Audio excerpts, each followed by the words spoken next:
Wow, thank you very much.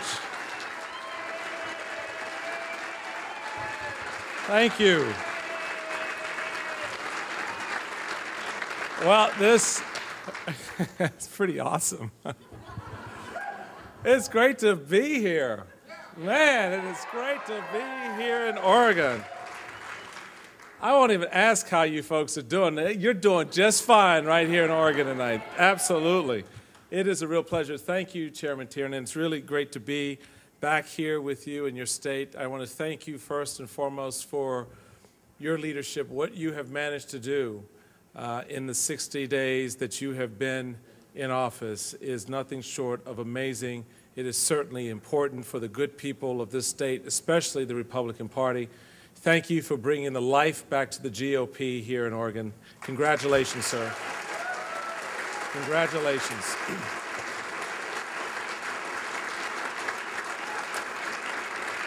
Governor, where's the governor? Governor, thank you. It's an honor to be in your house, sir. It's great to be in your state. Thank you for your service, and it was a real pleasure meeting you. Thank you so much. Thank you, Governor. I didn't get a chance to meet the House leader upstairs. I think he came in while we were gathering, but where'd he go? Where's Bruce? Leader, thank you so much. I look forward to sitting down with you and chatting. It's a great pleasure to be with you and the members of the House tonight. Thank you so much for your leadership. And certainly to the Senate and their leadership, thank you as well for being here, all of the elected officials. God bless you. You are the stalwarts that keep us going. Keep it going, folks. I know it's not an easy climb, but keep it going. Keep it going.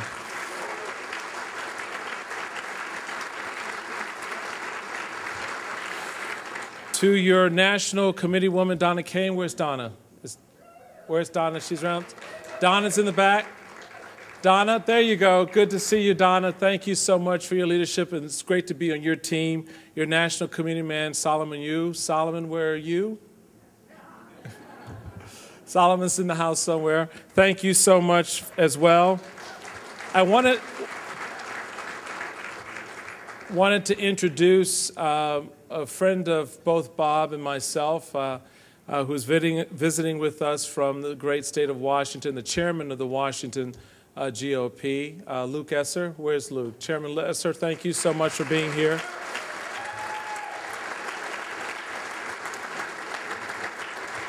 And I would be remiss if I didn't give a shout out to an old friend who he and I met many years ago when we became Aspen Institute Fellows.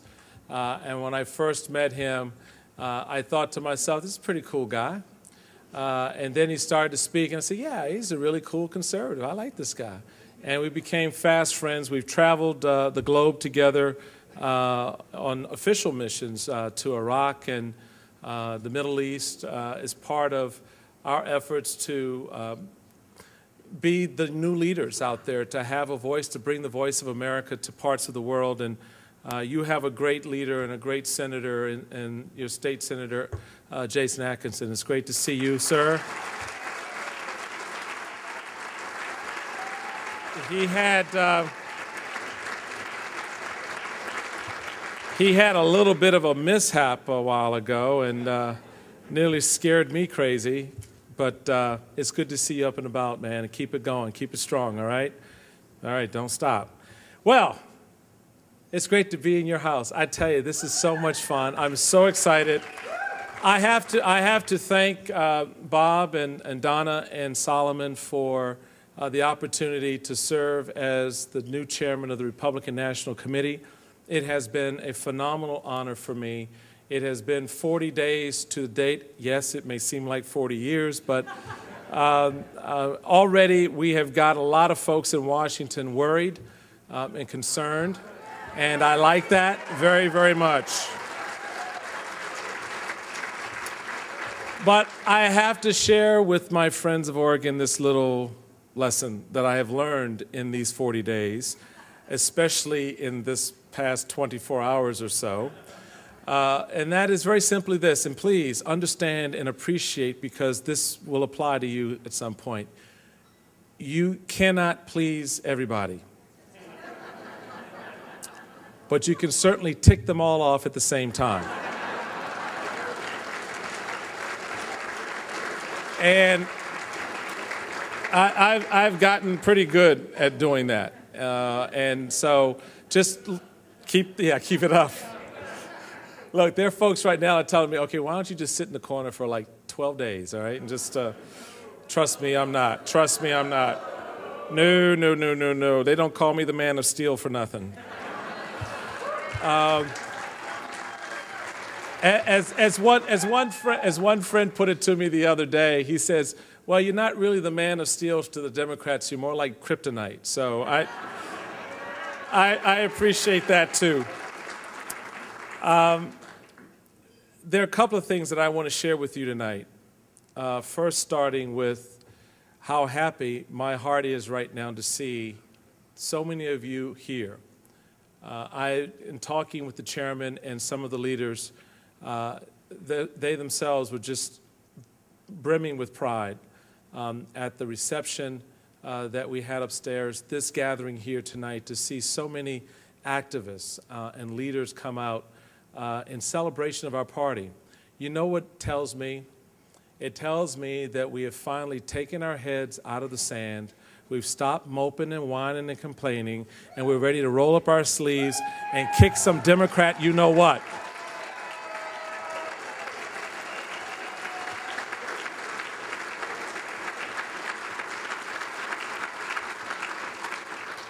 But, you know, it's taken us a lot to get here.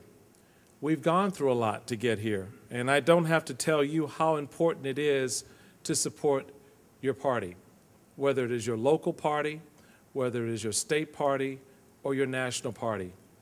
I want you, when you leave here tonight, to walk out of this room proud to be Republicans again.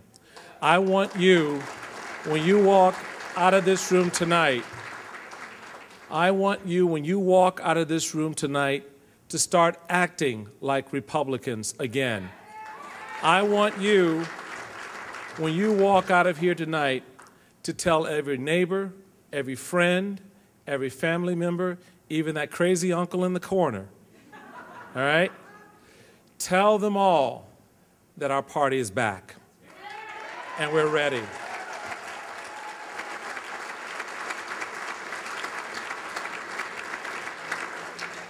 When you walk out of here tonight, I want you to be prepared to roll up your sleeves and do the heavy lifting that it's going to take to win again in this state and across this country.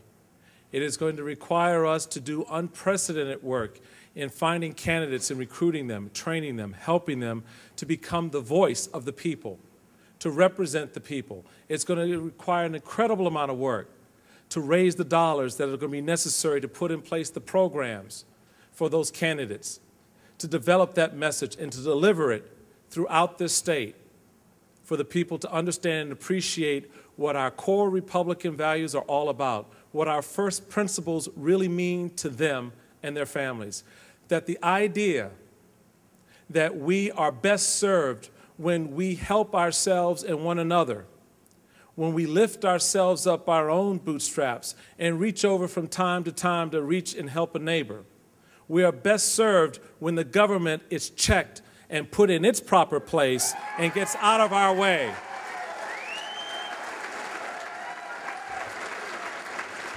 That's the work we have to do.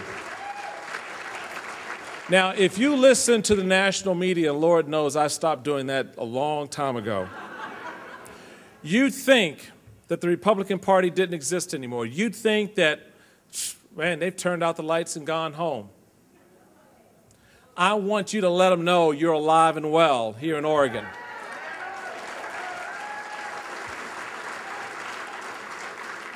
Now, but keep in mind that we've got to understand a couple of things, too. A lot of this mess we're in is of our own doing. All right? And as the national chairman, I've decided to put the party on a 12-step recovery program.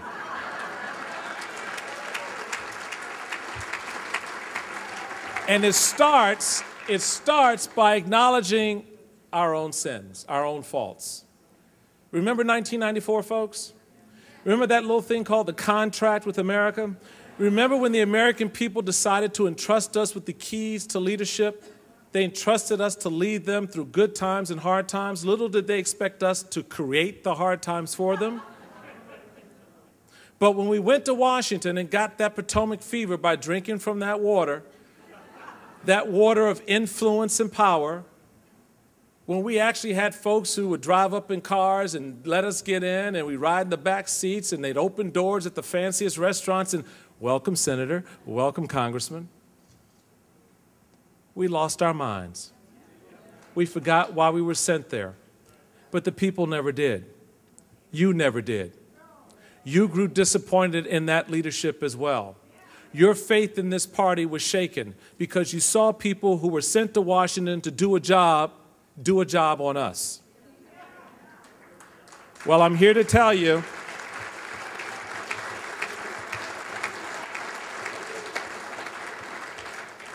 those days are over. We are going to be about the business of building, about the business of growing, about the business of the people of this country. I will not, as the chairman of this party, he will not, as the chairman of this state party, allow the Democrats, President Obama, or anyone who is a part of that process of redistributing of our wealth, nationalizing our health care and our economy, to get away with it. We will stand in that doorway and prevent it from happening.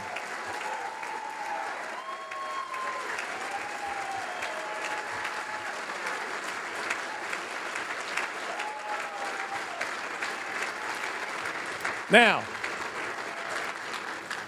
let me tell you how we get from here to there.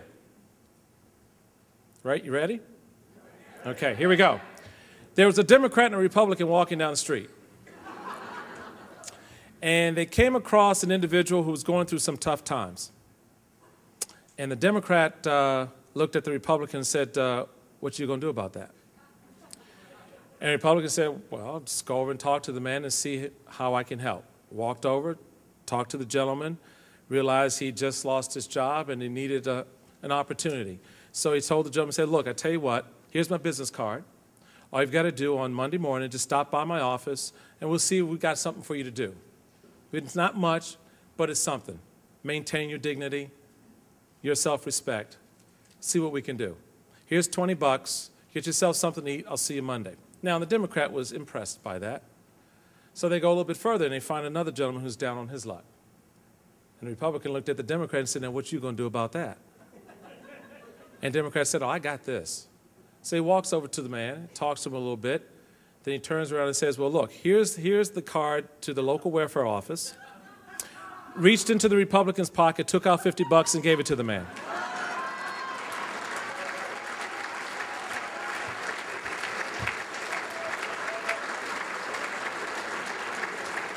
Now, that's a story that's a reflection of what is happening in this country right now, where our government is incentivizing its citizens to become dependent on government. We're the only thing that stands between them and that happening. That's why what you do when you leave here tonight is so important. That's why your being here tonight is so important. I don't want you to lose sight of that. I don't want you to get lost in all the noise of Washington, all the noise of the national media that want to play up things to avoid dealing with reality. Anyone can pick a fight between Rush Limbaugh and Michael Steele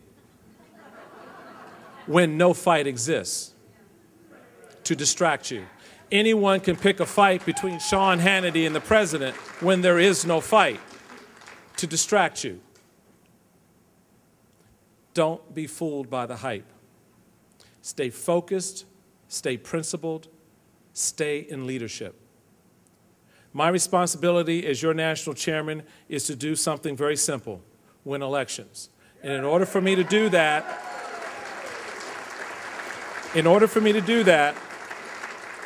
that means I'm putting this party in 24/7, 365 campaign mode.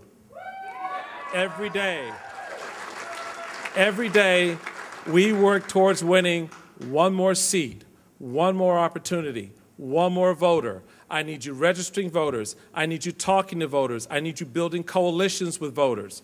I need you to reach out and touch a friend, touch a neighbor, touch somebody, and share the story of this great party. The chairman gave you a wonderful history and laid it out very clearly. We have game, folks. We've been in the game a long time. We know what the responsibilities of leadership are. We know what our responsibilities are to the people. Now it's time to go out and prove it again. So I'm asking not a lot, but what I'm asking is very important. And I'll leave you with this. This country was built on certain values, certain principles that I think touch every man, woman, and child in America. This country was built as an idea that's still evolving, still maturing, but always relevant. People watch us. People learn from us. We have much to share. But it is those values, those things that bind us as a nation, that we appreciate more than anything else. That as Republicans, we look at the individual and say, wow. Democrats look at government and say, oh boy. It is those values that make a difference. Those values that speak to the strength of this nation by recognizing you cannot bring about prosperity by discouraging thrift. You cannot strengthen the weak by weakening the strong. You cannot help the wage earner by pulling down the wage payer. Note to President Obama.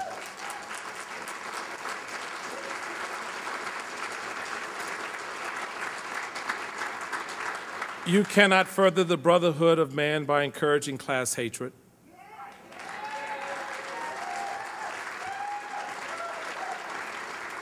You cannot establish security by borrowing money. Talk to China. You cannot help the poor by destroying the rich.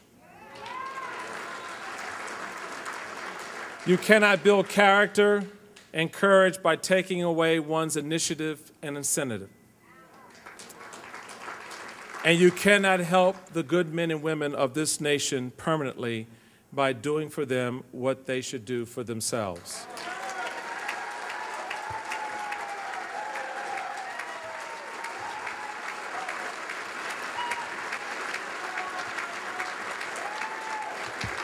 Ladies and gentlemen, when you leave here tonight, I want you to know that our values are right. Our principles are true. Our motives are pure. Our people are ready. We are and will always be the proud party of Lincoln. God bless.